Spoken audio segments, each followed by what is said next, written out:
यीशु मसीह के ज़िंदा और मुक़द्दस और पाक नाम में आप सबकी सलामती हो। आज हम बात करेंगे रूहुल कुद्दस के बारे में कि किस तरह 120 की जमात पर रूहुल कुद्दस नाज़िल हुआ और आसमान से फटती हुई आग सी ज़बानें नाज़िल हुई और ऐसा सन्नाटा ऐसा कभी नहीं हुआ यरूशलेम में जैसा अब हुआ। कैसे हुआ? क्योंकि यीशु मसीह ने जाते वक्त अपने शागिर्दों से कहा था कि मैं तुम्हें एक मददगार दूंगा, कुव्वत का लिबास दूंगा और तुम यहाँ ठहरे रहना, तब तक यहाँ से नहीं जाना है जब तक तुम्हें कुव्वत का लिबास ना मिले। वो प्रॉमिस, वो वादा यीशु मसीह का उन अपने पैरोकारों के साथ, शागिर्दों के साथ, जो वहाँ उस चबारे में बैठे हुए थे, दुआ कर रहे थे, उनके साथ ये पेश आया। और हम जानेंगे इस बात को कि जो यीशु मसीह ने प्रॉमिस किया उनके साथ पूरा हुआ, लेकिन उन्होंने भी खूब दिल लगाकर मेहनत की, अपने आप को यीशु मसीह में अनमोल रखा, उससे जुदा नहीं हुए। क्योंकि जब हम मसीह से जुदा हो जाते हैं तो हम कुछ नहीं कर सकते।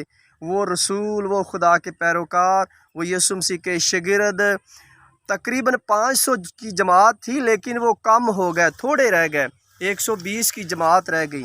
और वो 120 की जमात 10 दिन से उसी चबारे में दुआ कर रही थी और खुदा की हजूर झुकी हुई थी, टिकी हुई थी और दुआ में मगन थी, दुआ में मसरूफ़ थी कि अचानक से ईद पेंतीकोस्त के दिन ये वाक़या आया।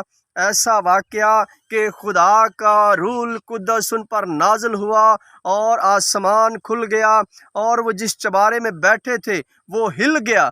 और मेरे अजीज़ों, जब रूहुल कुद्दस आपके अंदर आता है तो आप बदल जाते हैं, तब्दील हो जाते हैं। और कलाम पाक बयान करता है कि जितने लोग यरूशलेम में आए थे, क्योंकि वो फलों की ईद थी, फलों का पूला झाड़ने का वक़्त था कि जब पूला हलाया जाए कहन के हाथों से, वो वक़्त था कि जब वहाँ लोग आए थे, देख रहे थे, सुन रहे थे कि ये मेरी ही बोली बोल रहा है। कोई अगर मिस्र से आया था तो उनको ये लग रहा था कि ये 120 की जमात जो है ये मिस्री बोली बोल रही है। अगर कोई अरब से आया था तो उनको ये लग रहा था कि ये अरबी बोली बोल रहे हैं। वो मुख्तलिफ ज़बानें बोल रहे थे। क्यों? क्योंकि उनके अंदर पाक रूह आ गया था। क्या इससे पहले बाइबल मुक़द्दस में गैर ज़बानों का ज़िक्र हमें मिलता है? मेरे अज़ीज़ों, बिल्कुल मिलता है।